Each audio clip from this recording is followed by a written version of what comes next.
বিসমিল্লাহির রহমানির রহিম। কুল আউযু বিরাব্বিল ফালাক মিন শাররি মা খালাক।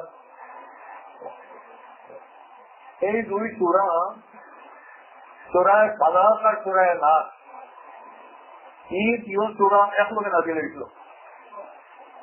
এই দুই সূরা হইল মদনী, মদিনা শরীফের মধ্যে নাযিল হয়েছিল।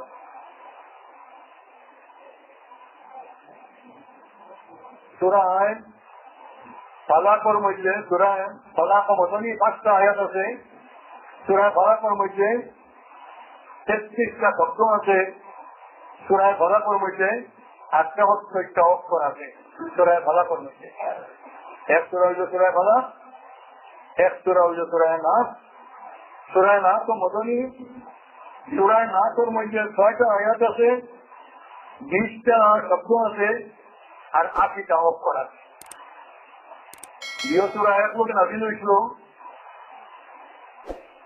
এই দুই সূরা নাযিল হইবার কারণ হইল নবী করিম সাল্লাল্লাহু আলাইহি ওয়াসাল্লাম তার শেষ জিন্দেগি একবার তার উপরে জাদু করা হয়ে গেল। নবী করিম সাল্লাল্লাহু আলাইহি ওয়াসাল্লামের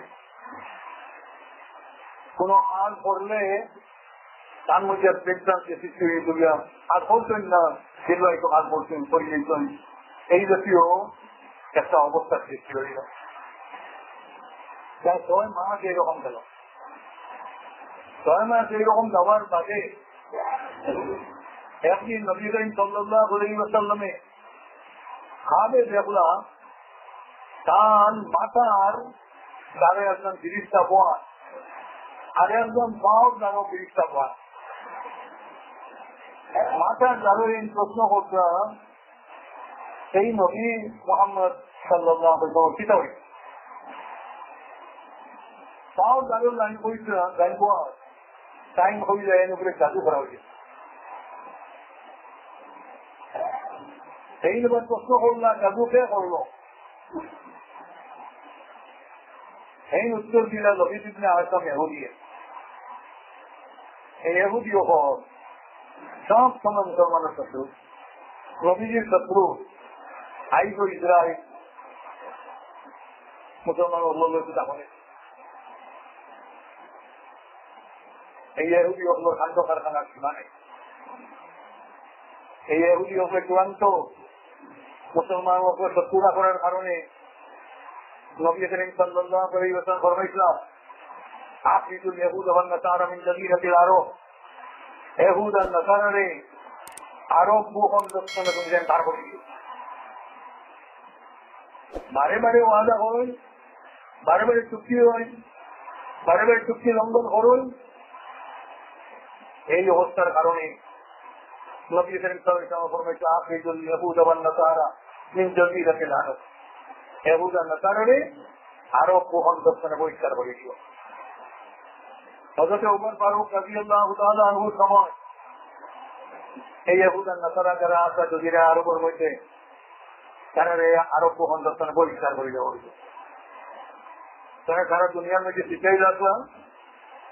আর এর পরে আমেরিকার চক্রান্ত হয়, ব্রিটিশের চক্রান্ত আনিয়া ইসরায়েল রাষ্ট্র করিয়া মুসলমানের বুকুর উপরে এখন তারা আনি। এই ইহুদিয়ে যখন কোন নমুনায় নবীজির বিরুদ্ধাচরণ করিয়াও কামিয়া বইটা হইল না, তখন তারা শেষমেশ জাদু করল। কেউ 30টা জিজ্ঞাসা করলো, 30টা আরো 30 করে মেনে জাদু খেয়ে করলো। এই হইল নবী ইবনে আসাম ইহুদি। কোন নামের মধ্যে মুফাসসিরিনে কেরামে কেউ কেউ কইছিলেন নবী ইবনে আসিম আর কেউ কেউ কইছিলেন নবী ইবনে আসাম। এরপরে 30টা জিজ্ঞাসা করলো, 3 জাদু করলো। নবী করিম সাল্লাল্লাহু আলাইহি ওয়াসাল্লামের কাপড় যেটা চিরুনি, চিরুনি কিছু চুল সংগ্রহ করিয়া আর এরপরে সপ্তাহে রোগীর মধ্যে আপনার 11টা গাই দিয়া আর উঠারে চিরুনি সহ খাজুর ফুলর যে মাহল এই বাহুলের মধ্যে রাখিয়া জরবান করি কুয়া, সেই কুয়ার নিচে পাত্তরের নিচে নিয়ে রাখিয়া বসি। নবী করিম সাল্লাল্লাহু আলাইহি ওয়াসাল্লাম যখন জিনিসটা ওমরের কথাবার্তা শুনলাম, পরে নবী করিম সাল্লাল্লাহু আলাইহি ওয়াসাল্লাম ও কুয়া কারো গেলাম, এই কুয়া কারো গিয়া কুয়ার তনে ও পাত্তরের নিচের তনে ওই 11টা গাইড দেওয়া মজবুত রশ্মি ওটা বার করে গেলাম।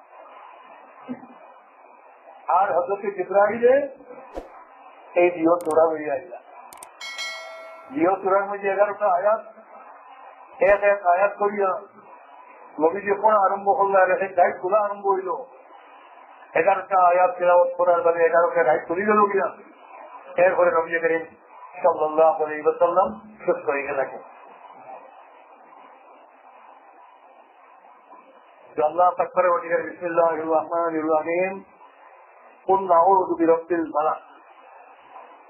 আল্লাহ পাক করে বলেন নবী করিম সাল্লাল্লাহু আলাইহি ওয়াসাল্লাম ফরমাইছেন, নবী মুহাম্মদ সাল্লাল্লাহু আলাইহি ওয়াসাল্লাম আপনি বলুন, আমি সকালপুর পরবর্তীকার পার হয়ে যাব। সকালপুর পরবর্তীকার এখানে হওয়া হয়েছে, একটা হইল রায়, একটা হইল দিন। রাজপুর বাজে দিন হওয়ার পর না হয়, রায় তো আপনার কেউ কোথা দেখে না, চূড়ান্ত অন্ধকার রায় তো যদি আর কিচ্ছু দেখবার ক্ষমতা থাকে না, তাও যে উচ্চা নিজা কোনটা বুঝতে পারতো না। রানা হয়েছে একেবারে খোলা আন্দাই রয়, যে আন্দারের মধ্যে কিচ্ছু দেখা যায় না। রানা হয়ে ঢুকি তাও যে সামনে কুয়ার বুটাকে একবার করে দিব, পাথরের বুটাকে পাথরের বুটাকে দিব, কিচ্ছু তুমি ধরা দেখো না, কিচ্ছু পার্থক্য করা দেখো না। অন্ধকারের মধ্যে ঠিক সেইভাবে অন্ধকারের মধ্যে বাল্লা বুড়াও তুমি ধরা যায় না। এর লাগে অজ্ঞানতা হইল অন্ধকার, কারণ ইলিম থাকে না, আন্ধারের মধ্যে থাকে। আর আন্ধারের মধ্যে থাকে যদি হইলে হক আর না হক হতে পারত। ইলিম হয় যদি ইলিম নোট, ইলিম হইল আলু, এই ইলিম কারোর সামনে থাকে তাহলে পাল্লা পুরা কমে করতে পারবে। রাইট গোয়া যদি রাইট গোয়ানির বাদে ওদিকে একটা বড়ই গাছ, একটা আম গাছ, একটা নারকল গাছ, একটা মসজিদ, একটা অমুক জিনিস, একটা অমুক জিনিস, একটা গাছ, একটা পরিষ্কার চক্ষু সামনে বাঁচায় একটা মানে আরো একটা কমিট করা যায়, পার্থক্য করা যায়। কিন্তু রাত্রির অন্ধকার হয়ে যদি তখন তা খারাপ ভালো বুড়া কোনো কমিট করতে পারতো না, রাত্রের অন্ধকারের মধ্যে। আজকে আল্লাহ পাক্তারের অধিকারে একদিকে অন্ধকার রাত্রি সৃষ্টি করছেন, একদিকে আল্লাহ পাক্তারের অধিকারে রাইট কোয়ানির বাদে ফোটাও করছে। রাইট আর দিন দুটো আমার সমান নাই। রাইট রাইট রাইট ভালো বুড়া কমিট করা যায় না, রাইট বইব জন্য ভালো বুড়া কমিট করা যায়। আজকে এই যে আল্লাহ পাক্তারের অধিকারে এই ভালো বুড়া কমিট করবার লাগিয়া যে শক্তি বিষয়, যে কুয়ত বিষয়, সেই কুয়তের পানা সেইবার লেগে আল্লাহ পাক্তারের অধিকারে ভাবে সকাল হইলে ভালো করে কমিট করা যায়। আর আল্লাহ পাক্তারের অধিকারে সকাল সৃষ্টি করতে হয়, আর সকাল সৃষ্টি হইলে ভালো করে কমিট করবার প্রতি আমরা আহ্বান জানাই যাই। আজকে আমরা সেই আল্লাহ পাক্তারের অধিকার চাই, সবার সৃষ্টি করতে হয়, সকাল সৃষ্টি করবেন তার কাছে আমরা পানা চাই। আল্লাহ পাক্তারের অধিকারে যে সৃষ্টি করছেন তার বুড়াই আল্লাহ পাক্তারের অধিকার ওর সৃষ্টির মধ্যে সকল সমান না। তাকে আপনার বাইরে আমল মারি দিব, আমল মারলে আপনার কি পরিমাণ বুড়াই করলো, মাঝে ভাই যদি কবি আপনার লক্ষ্য মারি দিব, ঠিক সেই রকম সৃষ্টির মধ্যে এগুলো আছে, তারা আমি বুড়াই করতে চায় না। এটা আল্লাহ পাক পরবর্তীকারের সৃষ্টি কাজেই আল্লাহ পাক পরবর্তীকারের শিখাই দিতে হয় নবী আপনি পানা থাকুয়া আল্লাহ পাক পরবর্তীকারের যে জিনিস যখন সৃষ্টি করতে হয় তার মধ্যে যে বুড়াই আছে সেই বুড়াই করে হে আল্লাহ আমি তোমার কাছে পানা থেকে